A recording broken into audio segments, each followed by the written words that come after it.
Evening, everybody, and welcome to the Motorsport UK Karting Esports Championship. It's time for the finals. We're going to decide the first winners of the championship this evening in the Motorsport UK class, the under-12 class, and the Motorsport UK Open class as well. We're going to be racing at PF International, and to talk you through the action is going to be myself, Chris McCarthy, and back joining me once again, Chaz Draycott. Good to see everybody. Welcome to the finals here today. Very, very excited for this. Me and Chris have been just absolutely buzzing in the lead up to this, getting everything prepared.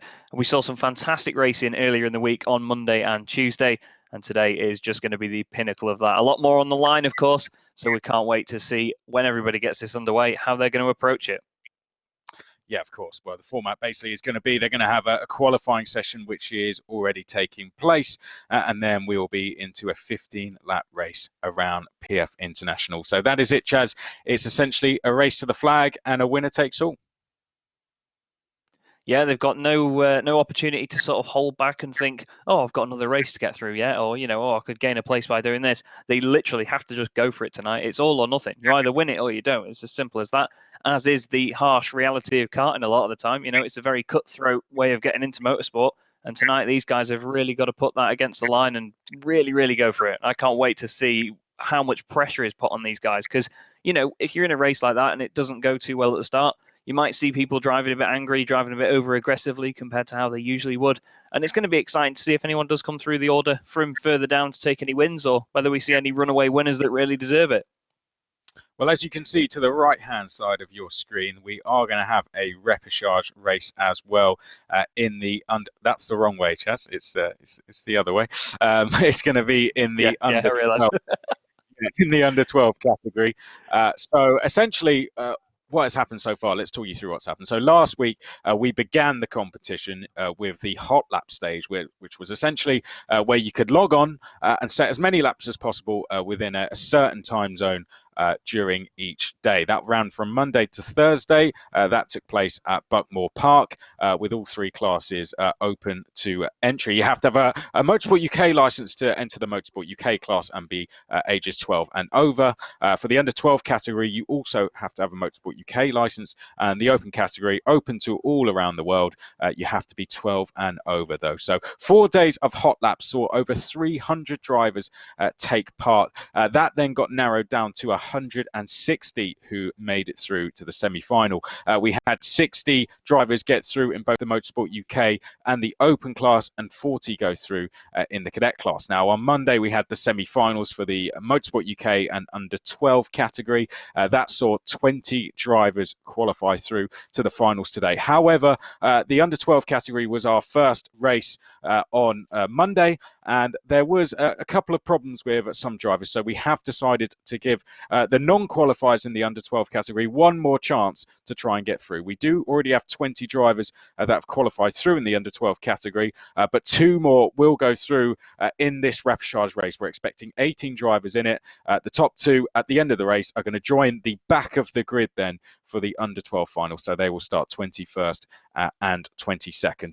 On Tuesday night, we had the semi-finals for the Motorsport UK Open class. We narrowed it down to 20 there as well. And now it is time for the finals around PF International. Now, Chaz, we are racing at Glenny Gores for the semi-finals this week.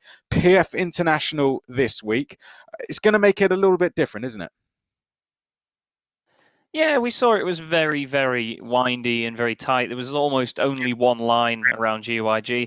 You can say the same about PFI, of course, but it is a little bit more open there. There's a couple more overtaking opportunities. There's a really long straight, of course, leading to a hairpin. We're hopefully going to see people doing a bit of outbraking of one another down there. We saw that at GYG going into the spoon, it was after a long right-hander anyway, so people didn't really get the chance to manage to line up a move. So I reckon it's going to be a bit of a different kettle of fish tonight, so to speak. But if anything, it's going to make the racing more exciting. Well, here we go. And we're going to go through the grid for our first of 4 races this evening. This is going to be the repechage race. So here we go. Let's get the grid on screen. Now, as we said, this has something the organisers have done because they felt there was issues out of the driver's control that stopped them from actually getting into the semi-finals, that stopped them from taking part, shall I say, in those semi-finals. So they want to give them one more chance, a bit of a goodwill gesture from the organisers. But only 2 spots up for grabs, so the racing is going to be fast and furious. And here is the grid after qualifying. It is Chase Fernandez and Max Horler on row 1, Joshua Graham and Benjamin Bartlett row 2, Ewan Thompson and Jack West will be on row number 3, Zachary Ely and Michael Walker will be on row number 4. And then just towards the back of the top 10, we can have Oliver Harrison, Oliver Kerr, Adam Bourne, and Dale Toussaint. So not all 18 drivers have taken part. 12 were able to make it with us.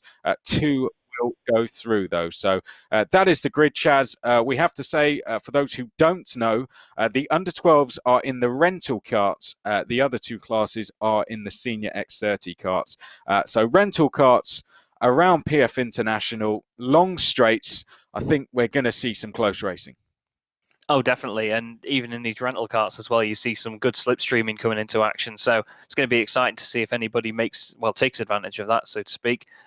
When you get to the X30s, let me tell you, I mean, I wasn't really expecting it when we commentated on it at GYG. The speed difference from going from the rental karts to the X30s was unbelievable. The rental karts, though, these guys really do chuck them around, so it's great to watch. But when they get to the X30s, it's going to be really sort of millimetre stuff. If anybody's going to go for a move, they'll really have to be committed, and it's going to be very, very entertaining. Well, if we do have time, I'll ask our guys to get the grid on screen one more time for us, and we'll see if we can talk a little bit more about the drivers, because we did have a lot of drivers send back forms to help me and Chaz do our jobs, and we had a lot of drivers in this race do that as well. So here we go. Let's get it up one more time, shall we? Now we do have time. So there you can see Chase Fernandez. He's the 2019 Let's Go Karting champion. Multiple kickboxing world champion as well. We've also got Max Horler in there, races in the Daniel Ricciardo series, along with a couple of other things. He does sing to himself for our racing. Chaz, have you ever done that before? And if so, what do you sing? I've done it a little bit, I won't lie, in a couple of sim racing things that I've done. It's just to sort of calm you down, I think, either that or just make a light-hearted, entertaining thing of the event, I suppose. Dependent on what it is, probably just whatever I'm listening to at the time, I suppose. I've not really nailed it down to any sort of niche. I'm not really very good at singing, unfortunately, so I tend to try and avoid it. Yeah, we won't put people through the pain of listening to that. Yeah. We'll see row number 2. We've got Joshua Graham, won the BMKR Lid and Kent Kart Championships last year. A few titles to his name. Likewise, Benjamin Bartlett. He's the reigning Clay Pigeon IKR Summer Series champion. So some of these guys are doing a great job in their seasons last year. You can see we've got Ewan Thompson there as well. He's the Midlands Bambino champion, the reigning one. He finished 3rd in the Bambino Club Championship as well. So good job by Ewan Thompson, only just moving up till the what would be a cadet level of racing, shall we say. That's where most of our under-12s will be racing. We then got Jack West, the 10-year-old from Southampton, finished 6th in the UK Indoor Karting Championship in 2019. So he's going to be used to these rental karts, isn't he, Chaz? Oh, yeah, definitely. That's the thing. I mean, the machinery that these guys are using, some of them may be used to it, some of them might not be. And whether they use that to their advantage or not remains to be seen, I suppose. As I said when we commentated on Monday, the fact that some of the physical disadvantages or advantages for some people, even when it comes down to things like strength in terms of what you can hold onto when the cart's going around a corner, all of that gets completely ironed out down here. So it's great to know that they're on a very level playing field, and it's exciting to see, of course. Yeah, Zachary Ely as well. Las Vegas Kid Kart champion. Actually lived in America for the last 3 years, so good to see him in there. I wonder if he won a few quid with that as well over in Las Vegas. There we go. I've actually done a kart race over there, commentated on one there. A fantastic experience to be there. Here's our track though, Chaz. It looks amazing, doesn't it? I've had the chance to race at PF International on both the old and this new layout when it was first installed.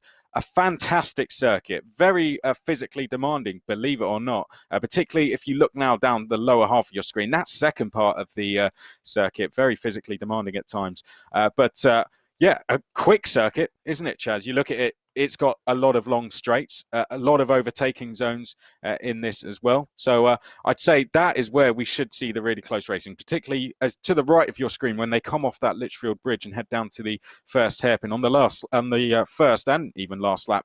It's going to get a little bit chaotic down there. Oh yeah, there's plenty of time for people to eye up a maneuver or figure out where they're going to try and brake a bit later, maybe a bit earlier as well. Put a bit of pressure on somebody in front to make them run wide around the hairpin.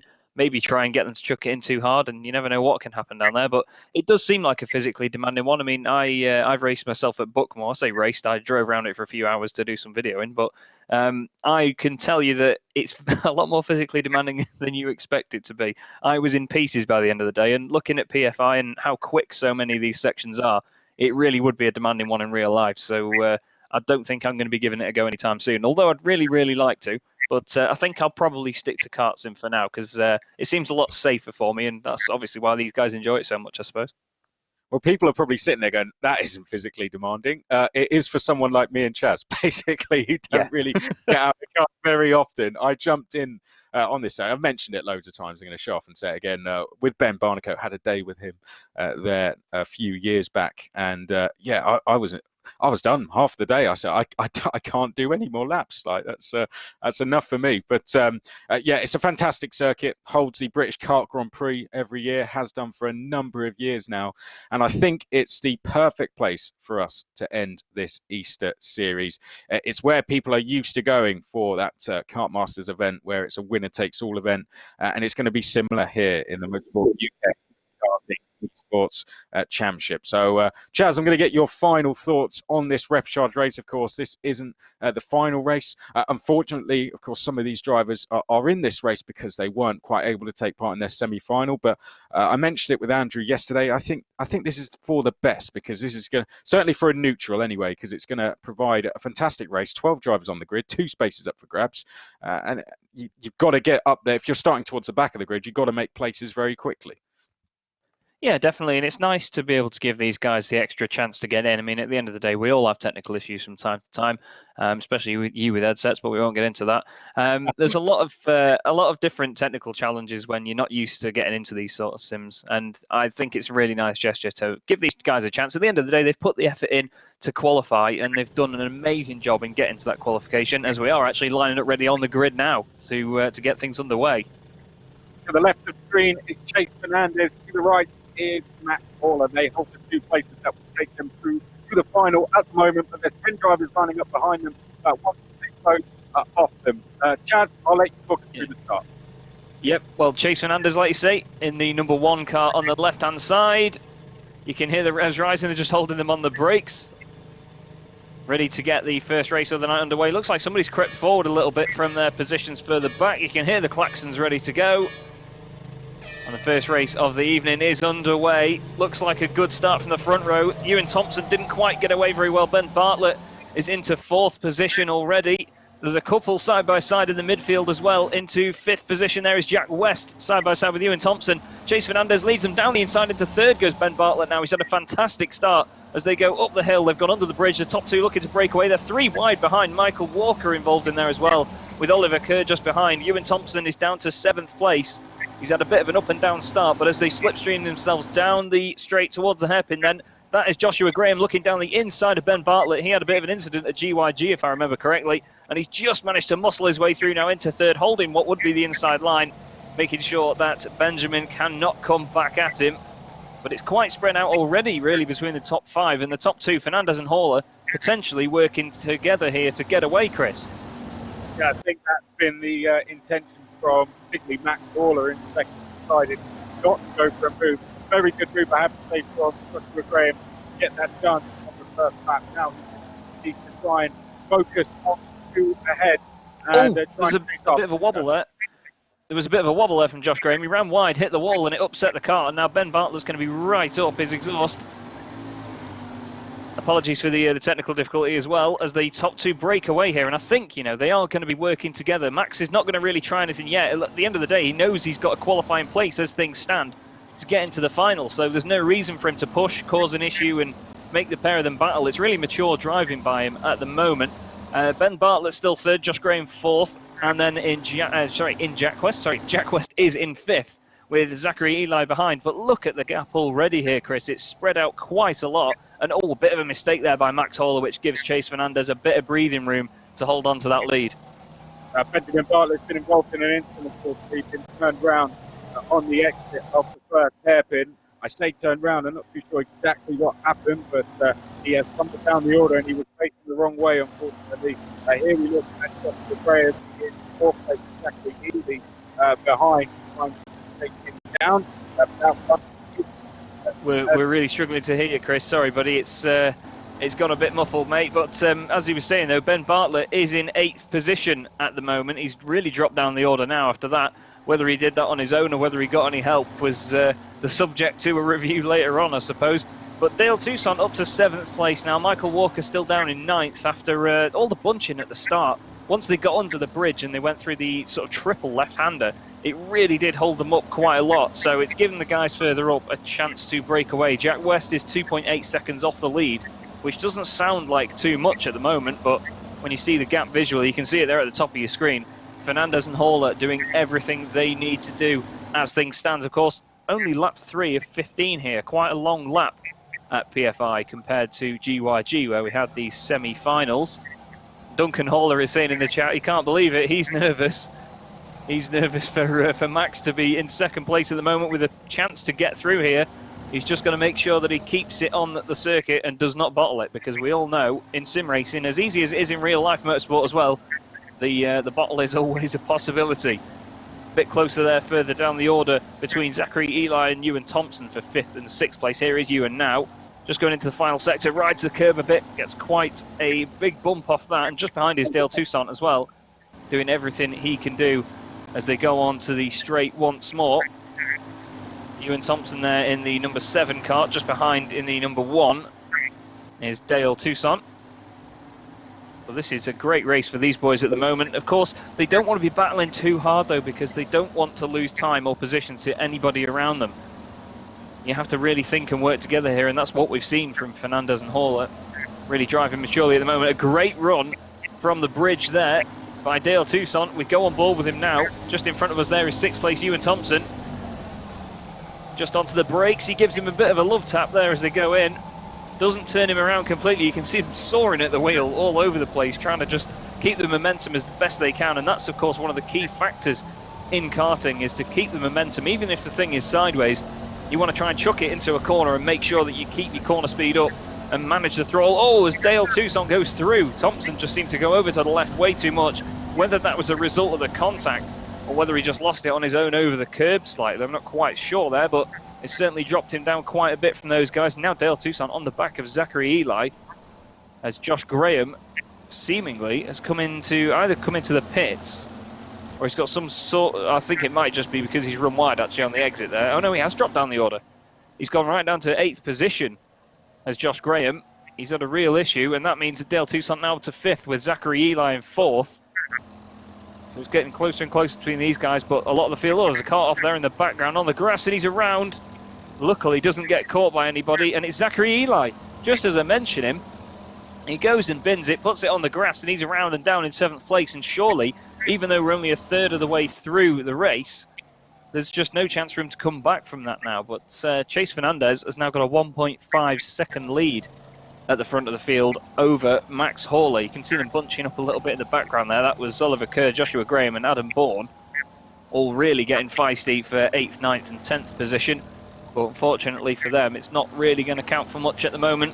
We do hope, of course, that these guys are enjoying themselves out on track, even if they don't get through. It's all about the fact that this is part of the ever-growing and ever-popular sim racing community. Everybody enjoying themselves, at least getting some track time during the very difficult time that we're going through at the moment with the coronavirus outbreak, of course. Just having a look at, this is Ewan Thompson in 5th position now. Dale Toussaint has gone up into 4th and he's broken away. Just going back to you, Chris, Dale Toussaint, he's really on a charge at the moment coming through the field. Yes, he is. He was a good spot there. I mean, he's about 6 seconds back on the top 2, but you never know, do you? If one of the top 2 is to hit any kind of problems, then Dale Toussaint, if he can close down Jack West, could have a chance. Of course, we've got to take into account that there could be a penalty if the top two get themselves into trouble. So it's all to play for still, definitely. Del Tucson, all he can do is get himself into that third place, and then after that, he just will hope some luck swings his way, I guess. But this race really has settled down, but I think Chaz was picking up the right point there. It's about these guys having a little bit of fun. We're keeping them racing. We're just going to cut back here to... Oh, sorry, we are still on Ewan Thompson. Just behind him is Ben Bartlett. They are starting to close back up again. It seems like the field really has an accordion effect going on here, where some of the guys will jump away, and then as soon as they get caught back up in a battle again, they either suddenly find some pace out of their back pocket from nowhere and catch up to the car in front, the carts in front, I should say, or they get completely steam trained, and one of the guys that goes up behind them flies straight through. But they're not in so much of a pack at the moment as you usually see in kart racing, so they're quite spread out, which means that if someone is going to go through, they're not going to lose a heck of a lot of places. But speaking of, Chase Fernandez has not got that issue whatsoever. He's 3.3 seconds clear at the front now, very close to Ewan Thompson, gets a bit of a tap from Ben Bartlett just behind him. He told us on one of the sheets to call him Ben, not Benjamin, so we're not going to go through with his full name for him, just to save that. Hopefully Mr. Haller has calmed down a little bit, as Max is still in second place, and he's got a good gap on Jack West behind him. 3 seconds in karting is quite a lot, as all wide there goes Ewan Thompson in 5th place. Ben is really putting the pressure on at the moment. Look at the speed that even in these rental carts, these guys are holding around these final few corners. Into the last section here, it really tightens up through the right, over the left, chucks it over the curb, saves it very quickly, does Ben Bartlett. You can see he's flat all the way through here. That right foot is not coming off the pedal. And down the straight once again. Over the halfway point now, onto lap 8 of 15 in this race. Under the bridge, through the first sector. So high speed, even in these rental cars. He puts his nose down the inside just to say to Ewan, I'm here, sunshine, don't you worry, I'm going to be coming right after you. Over the bridge, once again, quick left, quick right. So much commitment, and he's got a great run down the straight. Here is Ben Bartlett. What can he do? Goes to the inside quite aggressively, washes off a bit of his speed as late as he dares on the brakes, turns it in, gets the job done, it seems, rides the curb on the exit, and through into 5th place goes Ben Bartlett on Ewan Thompson. He now has Dale Toussaint, who hasn't really broken away that much from these guys in front. But fingers crossed that Dale can break away a little bit. Of course, fingers crossed for his sake. I'm not biased in any way, but he's having a great charge through the field. Jack West 7 seconds off the lead at the moment. And this really does seem like a very demanding circuit. It seems quite hard for these guys to string a lap together, lap after lap. So many corners, so many apexes to get right. Down the straight they go once again then. Chase Fernandez, race leader, 4 seconds in the lead now, onto the 9th lap of this race. And he's going to be having it quite easy out the front at the moment, but anybody can make mistakes. Do not forget that. We've seen plenty of motorsport events in the past where the race leader has managed to either go off or have some sort of issue. Ewan Thompson sideways exiting the bridge there, brilliant to see. And yes, we are racing higher karts, Imperial Titan says in the chat. The under 12s class is in the higher karts. The other two, the open class and the Motorsport UK class, will be in the X30s, which we'll see are a heck of a lot faster and a lot quicker through the corners. Oh, Ewan Thompson has a nightmare there through the second hairpin, and that puts him quite a bit down on Ben Bartlett now, unfortunately. But a lot of these guys quite spread out at the moment then. It's all about just nailing every single lap you can. But it's all about the top two in this race. Here is Chase Fernandez going on to the 10th lap of the race now. Of course, the top two going through from this one.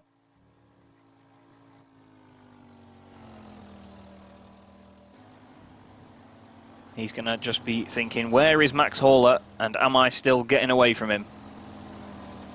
And he certainly is at the moment. He's doing a great job. The lead up to 5 seconds now for Chase, who did tell us on the sheets that we sent out that he's a multi-world champion in kickboxing. So if he doesn't beat you in a kart race, then you don't want to pick a fight with him, trust me. Max Haller, second place at the moment. There is Max. And he said, when we asked for some info on him, that he came 5th in his first ever cadet race, which was also a DRS championship round. And it is Max that sings to himself while he races, so you never know, he might be out there at the moment telling people that he's taking his horse to the Old Town Road or something, you never know, depending on what his music choice is. Might be into his death metal, you never know. But coming through the final few corners to start another lap, the 11th lap of the race for Max, and just up the road, Chase Fernandez has just crossed the line. And these guys making it look easy at the moment. It's really not, I can tell you that. A lot of people did try and qualify for these events, but we wanted to make sure that these guys got the extra chance to come through after technical issues and see them head through into the final. They'll be lining up at the back of the grid for that, as the rest of them have qualified. After this evening, don't forget the second race of the night will be the Motorsport UK Open final, and then the Under-12s final will be roughly 8:20 this evening. And we will potentially see Max and Chase back out there fighting for the honours.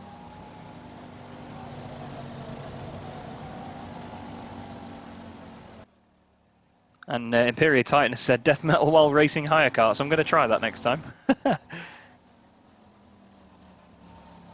It's not something that I would shy away from, but I'd need a rental cart first. But Jack West is having a bit of an under-the-radar performance at the moment. He's not too far behind Max Hauler, to be honest with you, in third position. Just quite a little way back from the position he wants to be in, though. But at the end of the day, you don't give up. You keep pushing in these races. And you try to make sure, as best you can, that you give yourself the best chance to get through. If anything should go wrong for the leaders, you never know. Any sort of mechanical or technical fault. And Harry Linden asking in the chat, what does force feedback do? Well, basically it means that you feel the forces through the wheel. It just helps make sure that you know what the kart is doing, or car, depending on what you're doing in sim racing. And it's better to have a wheel with good force feedback. I know that some of the top ones have the ability to put out something like 23 Newton meters of torque, which is mind-blowing. It can break bones. I've had a friend that's broken his thumb on a sim racing wheel before, but we won't go into that.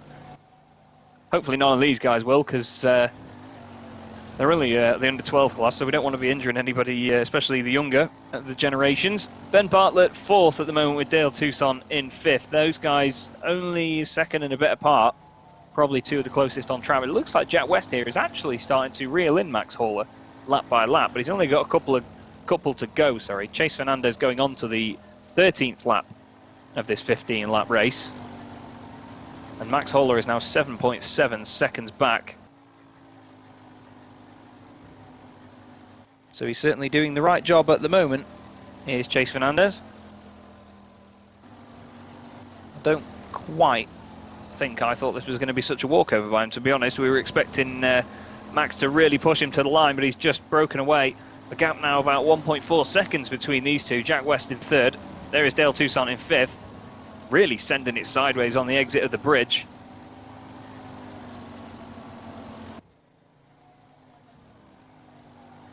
Into the hairpin once again. You can see him soaring at the wheel. Like I said before, you want to really keep the momentum up in these things. So if it oversteers slightly, you want to just flick it left and right just to keep the kart going where it is. And I believe we have Chris back with us. Are you there, buddy? Yeah. Can you hear me okay? A little bit quiet at my end, but we can at least hear what you're saying this time, which is good.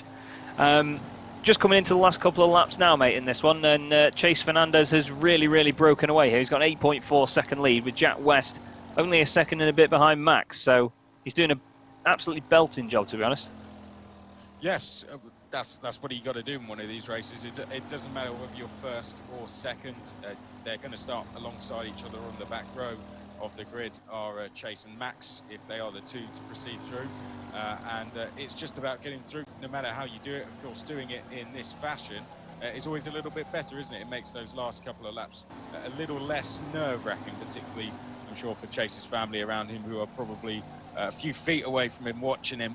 So, yeah, this is really good stuff. It's easy to lose your cool in a race like this. I can tell you from experience in racing in these. Sometimes they are not the easiest things to do. And Chase has done very well. The 11-year-old has driven a very calm race here, and is going to deserve to go through. With the pace he's showing, though, Chaz, it's going to be interesting to see how many places he can gain now in the final. Yeah, definitely, and it's another show of force from him. At the end of the day, he's nearly got a 10-second lead in this one. Whether he can keep that up for the final is another question, especially when trying to fight through traffic. I'm just looking a little bit further behind these guys, actually. Max Holler and Jack West are now under a second apart. This is going to get very focusing on the last lap for these pair, because Chase, let's face it, we've pretty much noticed that he's got it in the bag now, but for the final qualifying spot here, there is only half a second, even 0.4 of a second in it now, between Jack West and Max Holler. Not sure whether we can just go on board with Jack West and just watch the chase from his point of view, but they're getting closer and closer. You can just see them coming the other way down the straight now. Jack West really in with a chance here of getting this spot here, Chris. Yeah, he is. Who knew it was going to be this close? Jack West now starting to close in on Max Holler. This is the last lap. Max is going to be looking over his shoulder virtually, if you like, there as Jack starts to close in. At the moment, with only half a lap to go, looks like he might just be able to hold on. It seems like Chris dropped out for a second there. Really but good go. There he is. He's popped back then. He just went in and out like a light bulb there, mate. Looks like Chase Fernandez is going to get the job done. Jack West not quite closing as much as he wanted to Max Holler in that final section, but it's Chase Fernandez that takes the win.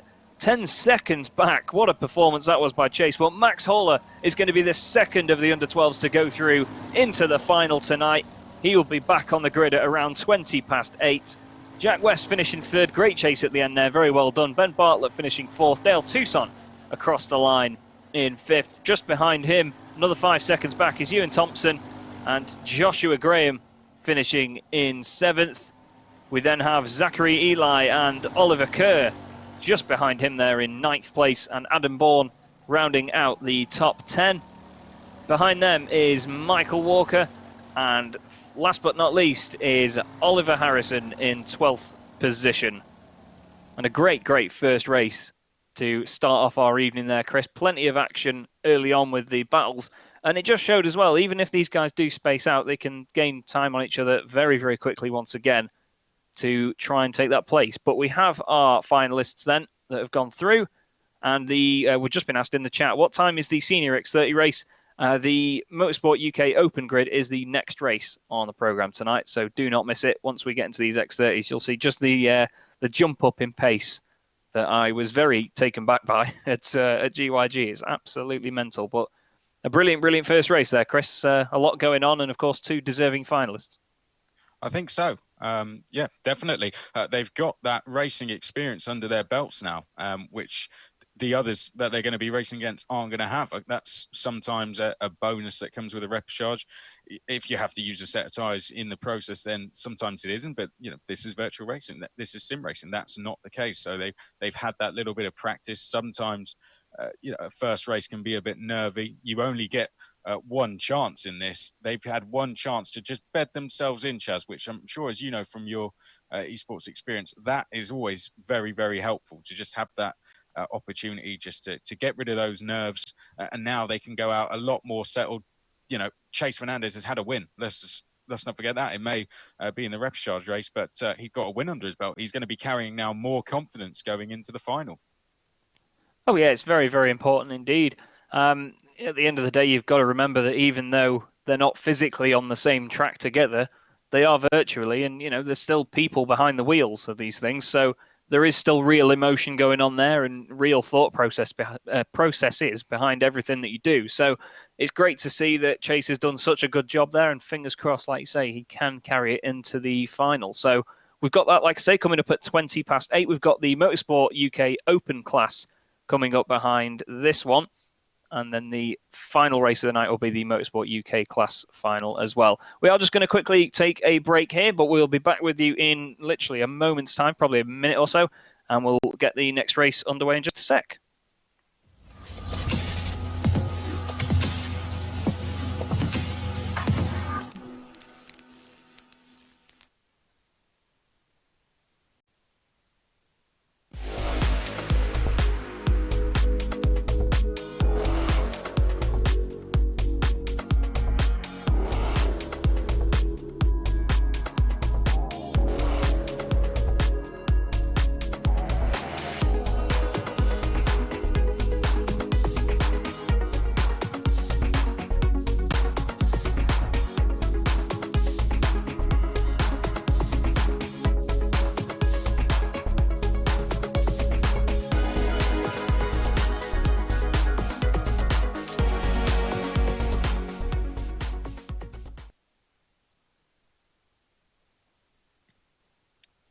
Well, we thank Fusion and Synergy for their support during this event, and KKC as well. And as you can see, for this event, KKC have helped us put a deal together there. 10% off everything on their site for the next week. You just have to use the code ALPHALIVE10, ALPHALIVE10.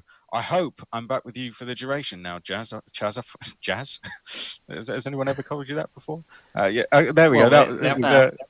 Well, we thought we'd just throw you under it a little bit there, put you under pressure there, and just leave you on your own for a bit. But hopefully, I'm back for the duration. You know, we're working in isolation, so there we go. We'll do the best we can. But a good first race. You saw all of it. So tell us your thoughts of it. It was good to see some battles early on. The field did spread out a bit more than we were expecting at the midpoint. But like I said at the end, it was great to see Jack West there jumping right up behind Max Horler. And, you know, it gave us a nice bit of suspense towards the end of the race. Sometimes these things do spread out a bit, and that's just the nature of racing sometimes. You don't always see battles all the way through to the end. But it's great that we got one, and it's just a shame that we didn't see more of a tussle. But, you know, the chase is always exciting. But as the legendary Murray Walker, I'll get his name right, as he once said, catching up is one thing and getting past is quite another. And we didn't get to see the getting past bit, but we saw the catching bit. So we'll go with that. It was good. And I'm really excited to see these X30s now. Yeah, well, hopefully we can just pull up the grid because this is going to be our first final. We're about to crown our first champion in the Motorsport UK Karting Esports Championship. So let's pull up the grid for you. It's going to be the open class first, open to all. You didn't need a license to take part. However, you had to be 12 or over. So Brandon Williams is on pole position. He won his semi-final, a Teesside 24-hour winner, multiple arrive and drive champion as well. Kieran Shanks, who was fastest overall in hot laps, won his semi-final on Tuesday as well. The 21-year-old has raced in Rotax at club level for 6 years, did do the British Championships in TKM as well. On row number 2, we then have Max Tad along with Sam Gornall. Max Tad, who is a photographer, MDT Photography. Sam Gornall as well, Vice British Champion in Minimax last year. Jake Walker got through as a wildcard, had an incident in his semi-final whilst fighting for the lead. Could be one to watch on row number 3. Finished third in the British Championships back in 2011. We have Sam Spinell then alongside him, the 23-year-old from Brussels. Row number 4, we have Max Herbert. He was the other winner of the semi-final. So the 3 semi-final winners, all in the top 7 there in Shanks, Williams and Herbert. Ryan Elliott starts alongside him on row number 4. He actually won the Minimax Championship around this circuit a few years back. So there we go. We've got Giulio Scrinzi then on row number 5 with Josh Irfan, who races in the FIA World and European Championships. That's Adrian Ionesco, so don't get confused there, Chaz, because Andrew Mather certainly did. Jack Dex alongside. Then we have former F3 driver Ben Hingley and Alex Tyler, row 7. William Chadwick and Alexander Vood on row number 8. And then we will round out the grid with Harrison Crook, Bradley Beavers, David Van der Holst and Kieran Chidsey. That is the grid, Chaz.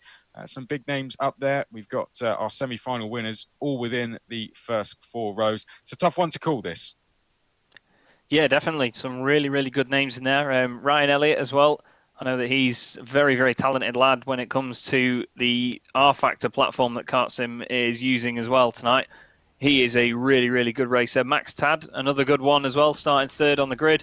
But Brandon Williams, he's hoping that he's going to get a result like we saw Chase Fernandez do in the first race. These guys do want to run away with this. Go as quickly as they can. Brandon Williams there just popping onto the grid in the yellow car. Alongside him on the front row, Kieran Shanks. Going to see a fantastic battle between those guys. Get your bets in, everybody, and strap yourselves in, because if you thought the rental carts were quick, wait till you see these X30s go around. But we're just about to get things underway now, Chris. Yeah, history is about to be made then. Brandon Williams and Kieran Shanks are on the front row. Who is going to be crowned the first Motorsport UK Karting Esports Championship in the open category? Here we go then, 15 laps around PF International, and we are off away and racing. A standing start, of course, in the senior X30 karts. Flat out it will be through turn number 1 and 2. And underneath the Litchfield Bridge they go for the first time. Big Looks like, oh, Chaz, you've caught something. Yeah, there was a huge shunt in the background there. Somebody got turned into the inside of the bridge and then bounced back across the circuit, and it took out quite a lot of guys. They've dropped quite a bit far down. Sam Gornall is 20 seconds down off the lead now. He's a good 10 seconds off the car in front. Oh, and Brandon Williams runs wide, and Kieran Shanks takes advantage straight away, and into the lead goes Kieran. Gets a bit of a tag coming into the next hairpin. Max Herbert's gone off the track as well. Max Tad coming in there as well. It's the battle of the Maxes at the moment. They're 3 wide going through. There's contact. And into the air, Max Herbert, Max Tad goes through, Brandon Williams loses time, there's more contact as he comes back on, and another bit of contact, Max Tad in the air, bouncing around, drops down to 5th position, and Alex Tyler wants to pick up the pieces. Brandon Williams, I don't know how here, Chris, but he's still in 2nd place. Kieran Shanks is going to be loving this because he's just running away at the front with it. Yeah, this is dangerous stuff for these guys. One thing you do not want to do is give Kieran Shanks a lead of that level, because once he gets into a race lead, as he proved into a semi-final, he is very hard to get him out of the lead. So he's going to head us over the Litchfield Bridge then for the 2nd time. We can see we've got Williams and Herbert there. There's a bit of contact between them two.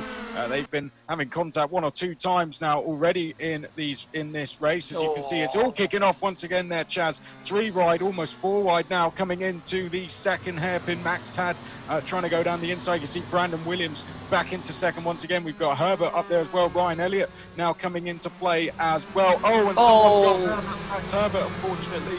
He goes off into the barriers, so that's going to push the likes of Jake Walker up into 6th place. Harrison Crook now up into 7th. Beavers has come up. Vandervoort has come up as well. Josh Irfan into 10th.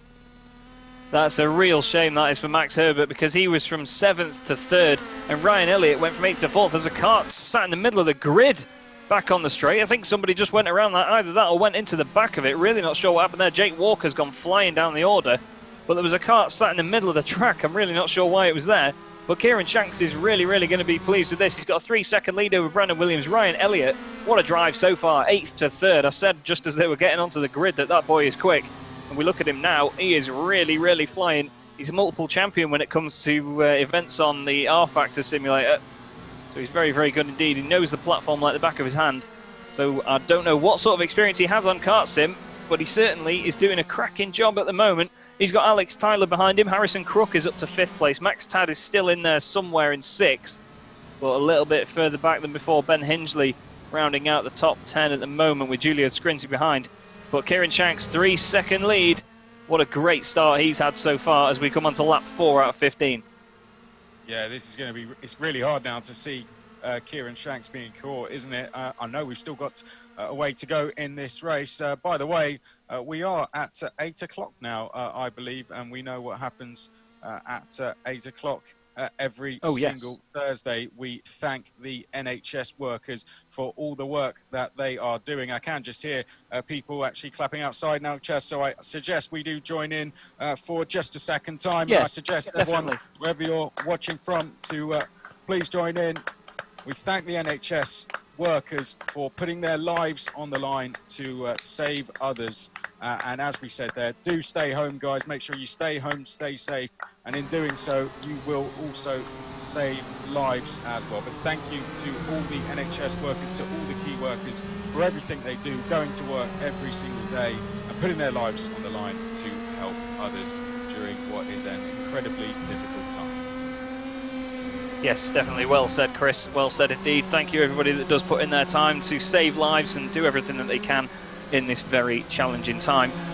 And it's a challenging time right now, I tell you, for Alex Tyler, as he gets very friendly with that curb as he goes on the exit of the bridge. Wow, the thing is flying through the air. That's amazing. Absolutely amazing. Sends it in sideways into the first hairpin, and he's only got 6 tenths of a second back to Max Tad just behind him, who is in 5th overall. Brandon Williams is still 3.5 seconds behind Kieran Shanks, so Kieran doing everything he needs to do.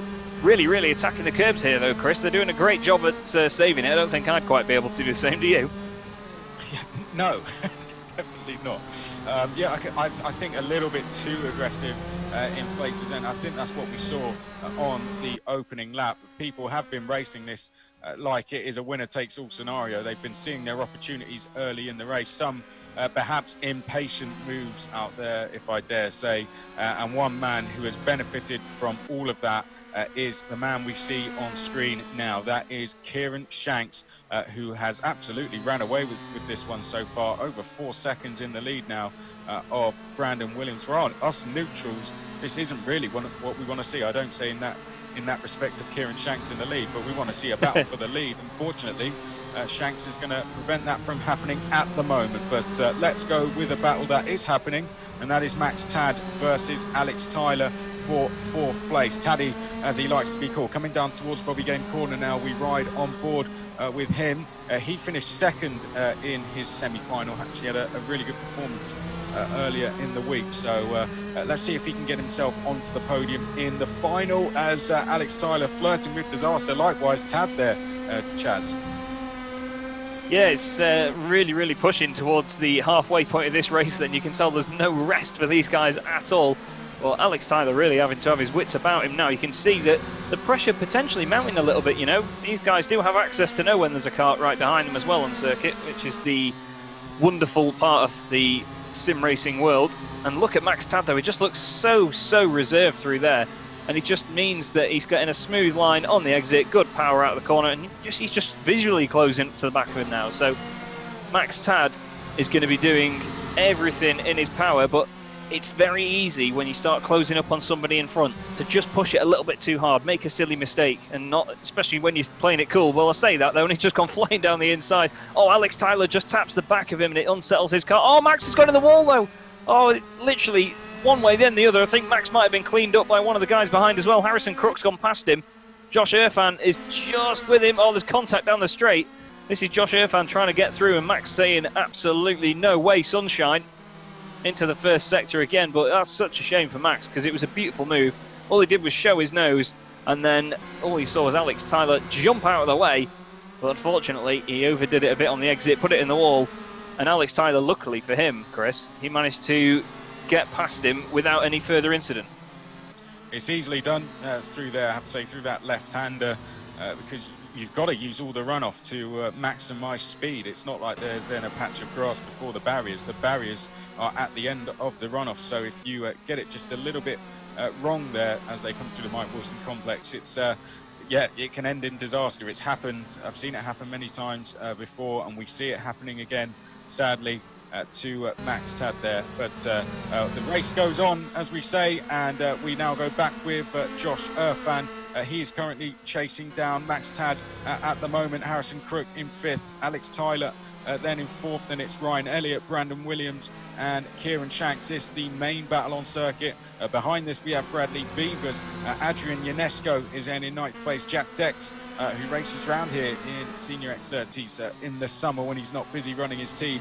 He currently rounds out the top 10 at the moment. We've got Scrimsey, Hinchley in 12th, Herbert in 13th, as well as Max Tad. Oh, trying to have a look up the inside of Harrison Crook there. But unfortunately, just tapping into the back of him. I think both got away with that one. Is back on board with Tad. Now we go into Bobby Game Corner, and running a little bit wide there was Crook, and Tad is going to sneak past. So 5th place now for Max Tad. I'd say the pressure there forced Harrison Crook into that mistake, Chaz. Yeah, definitely. Max was very aggressive in his chase, and I mean, from racing with him before and watching him, he is a very aggressive racer. He tries every single manoeuvre, every trick in the book. Max knows it all. He knows what he's doing, and he's just shown it there. Puts the pressure on. He did it to Alex Tyler as well before. You've just got to show your nose and just say, look, I'm here and I'm going to come through. As, wow, just there, Harrison Crook trying really hard to chase him down. Has lost a bit more time. So Max is doing a brilliant job again. However, he's still got to regain that time and position he lost earlier. The lead gap, by the way, is just around 4 seconds now. So it's not changing too much. Ryan Elliott doing a good job, still staying in 3rd position. But these guys are having a great battle a little bit further down the order. This is fantastic to watch. We now have Josh Irfan on the back of Harrison Crook here, Chris. Yep, Josh Irfan, who is in the Motorsport UK class as well. There is a couple drivers who have qualified for both Brandon Williams is one of those as well. So we've seen some of these guys out again later on. Under 12s will follow this, by the way, and then we'll go into the Motorsport UK class, but we go on board with Josh Irfan. 7th place in this Motorsport UK Open final, and a little bit of contact with Harrison Crook there. It looked like Crook had just not got the run through that corner, ran a little bit wide, had to slow the car up just a tad, and that caught out Josh Irfan. So Josh Irfan now has to settle back down and try and line up this move on Harrison Crook. And at the moment, it looks like Crook's going to be safe. A little bit ahead of this, Max Tad once again closing in on Alex Tyler. So that battle for fourth could be developing as well. Oh yeah, definitely. You know, Max is pushing no matter what at the moment. We saw how quick he was earlier. It's just that little incident into the wall really put him down the order. Josh Irfan, he's sort of on and off at the moment, isn't he, in chasing Harrison? He has a couple of good corners, closes the time up, then makes a mistake, although Harrison has just made a mistake himself in the background. I think we may see Josh Irfan. You could just see him at the top of his shot there. He didn't quite make it through down the straight. Look at Alex Tyler chucking it in after the bridge. I'm not sure whether that helped him or not. It didn't seem to, because Max Tad, he's just driving so smoothly here, Chris. He's not all over the place. He's not oversteering the car. He's just getting it absolutely planted everywhere that we see him. Just in the background as well, Josh Irfan has got past Harrison Crook into the hairpin just at the bottom of your shot there. You saw them whiz through, although he's gone on the grass on the exit. Not quite getting it completed, I don't think, although he's going to have it in front for the second hairpin. Josh Irfan now up to 6th as we still look at Alex Tyler. Will he crumble? Get your words out, Chaz. Will he crumble under the pressure once again, Chris? What do you reckon? Well, I guess time will tell. It's getting later into the race, so that pressure is only going to build, isn't it? So we'll see what Alex does. I mean, he was unlucky in the Motorsport UK class. He actually had a disconnect, so didn't qualify for that via the semi-final. But did qualify for this. But however, he's under pressure in 4th place at the moment and may lose a position going on to the Litchfield Bridge, and does. There we can see Max Tad go through easy as you like. So Max Tad had lined that one up a couple of corners ago, it seemed. So good work from him. Alex Tyler's now going to have to try and fight back. Yeah, that was really methodical stuff there from Tad. Did a great job, Taddy, as he likes to be known, as he said before. You can see that Alex is really chucking the car in, getting the back end out, and then getting on the power, trying to carry the momentum through. Look at him launching it through there. But Max is taking a bit more of a conventional line through there, and it's a little bit more fruitful here for him. So, yeah, you can see, look, Alex goes wide on the way in to get a good run on the way out, but it's just not working when he comes up against Max. We're on to lap 14 out of 15 here, and it's a 4.5 second leader. It was when I just glimpsed at the timing screen.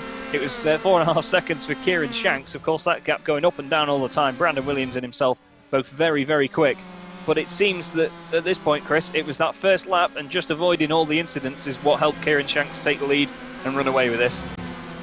Yep, that's sometimes, it sounds very easy, doesn't it? But you've still got to put in those laps, make no mistakes, and get across the line in one piece. But sometimes it can be as easy as that. At the moment, Kieran Shanks is almost there. He has just over a lap remaining now. This is going to be the first champion recrown in the Motorsport UK Karting Esports Championship. This is the open class. I think a lot of these drivers, like Alex Tyler, who got through as a wild card with the lap times he was able to set in the semi-final, but he returned to racing after a year's absence and then picked up then returned to racing senior road tax at Clay Pigeon. It's drivers like that who have been away from racing and then almost are returning to it, whether they are, if they're not on track, are returning to it through this championship. People like Ben Hinchley, for example, as well. So it is fantastic to see, and that is why this championship has been as successful as it is. But Chaz, Kieran Shanks, half a lap to go, and we're about to crown history, that we're about to write history here, because Kieran Shanks is going to become the first champion in the Motorsport UK Karting Esports Championship. Yeah, it's a very, very big thing, this, to be fair, for the world of sim racing and the world of karting as well. Around the final corner, he does it then. Kieran Shanks wins the Motorsport UK Open class. If I can remember which class we're watching, it'd be a good one, wouldn't it? Takes the win there, becomes the champion. Brandon Williams second, Ryan Elliott, great drive from 8th place to finish 3rd. Max Tad is going to finish 4th with Alex Tyler and Josh Irfan behind, with Harrison Crook 7th, Bradley Beavers 8th, Julius Grinzi 9th, and Jack Dex rounds out your top 10. There we go. Ben Hingley just outside the top 10. Adrian Ionesco, who was challenging for the top 5 at one stage, ran the vault. Then next along, we have Max Herbert, the first of the non-finishers, sadly, along with the likes of Chadwick, Walker and Gornall as well. So unfortunately, some non-finishers in that, but Kieran Shanks becomes the first champion in the Motorsport UK Karting Esports Championship in the open class, and the likes of Brandon Williams joining him on the podium. He made it look very straightforward, didn't he? Oh, he did. He just made sure that he avoided the incidents early on and drove away with it. You know, he's done a cracking job there. It was good to see the other guys still chasing him down, though. He didn't really run away too much with it. He was only just sort of eking out a tenth each lap. Some of the guys battling behind, of course, would have helped him out quite a lot. You know just how easily that you can get into a fight and it'll slow both of you down. And we saw it in the rental carts earlier. The guys at the front worked together and they just ran away with it together at the front. Didn't quite happen this time because he had nobody to go with him. But when you're going to become a champion by just winning the race, no other position really counts or anything else. You know, that's how he's going to want the race to be done, isn't it? It's a good show of force. It is indeed. And congratulations to him. Kieran Shanks is our first champion. So we've crowned one. We've still got 2 more to go in the under 12 category and the Motorsport UK class as well. I believe shortly we will be bringing up the grid because we are going to go straight into the under 12 final. And then after that, the Motorsport UK final. So hopefully we can have a look at the grid for that in just a second time. But Chaz, how did you find the difference from racing here at PF International compared to Glanny Gores? Of course, we did see the under 12 category. We're going to see them next, but let's kind of preview, I guess you like the Motorsport UK class for later. How did you find the senior X30s racing around here? It was quite how I expected, really. There's a lot of opportunity to line up and manoeuvre around here. We saw Max Tad really methodically driving, just making sure that he took different lines into each corner to get a good run out, put a lot of pressure on Alex Tyler in front of him, made sure that he knew he was there as well. And over time, he just chipped away at the guys in front of him and got the move done just under pure pressure. You know, people make mistakes if you put them under pressure. I mean, look at Sebastian Vettel. But Max was doing a great job when he was chasing him, and he got the moves done in the end, ran through. But we've got a very deserving champion there in Kieran Shanks. Didn't put a foot wrong at all, and that's what you deserve, really, when you, you deserve a championship if you do that, don't you? Yeah, of course. It was a faultless performance. Sadly, we did see a little bit of contact at the start. The first lap was, we did say prepare for it to be chaotic. I think we definitely delivered in that because it was it was like they were fighting for the race lead on the last lap at the start there, wasn't it? I think it was a lot of drivers that perhaps saw an opportunity to take that second and run away with Kieran Shanks out front. They all wanted it at exactly the same time and exactly the same corner, and sadly it left a few people off in the grass. Yeah, it's very easy to get carried away at the start of a race, especially in sim racing. You know, there's no risk to have to pay for any damages, for example. There's no risk of any actual personal injury. There's a lot less at risk when it comes down to sim racing, and you can really get your elbows out, show how brave you are, and you know, it gives you an extra sort of amount of confidence to go for a maneuver. Really just think, oh, I'll just send it up the inside here, or, oh, I could just try and cut around this incident that's going on here. All it takes is for someone else to bounce off the wall and just come back onto the track. As we saw there, you know, some of the carts went into the wall just under the bridge, and they just came back across in front of the field. There was already a group that was 3 or 4 wide. All it takes is for one of them to just turn out of the way and think, oh, there's an incident there, goes across, doesn't realise there's someone next to him, and the incident gets even bigger. But, you know, that's part of sim racing. It's part of motorsport in general. So we'll hopefully not see too many more incidents, but yeah, it's just part of how it is, unfortunately. But it was a good race all the same.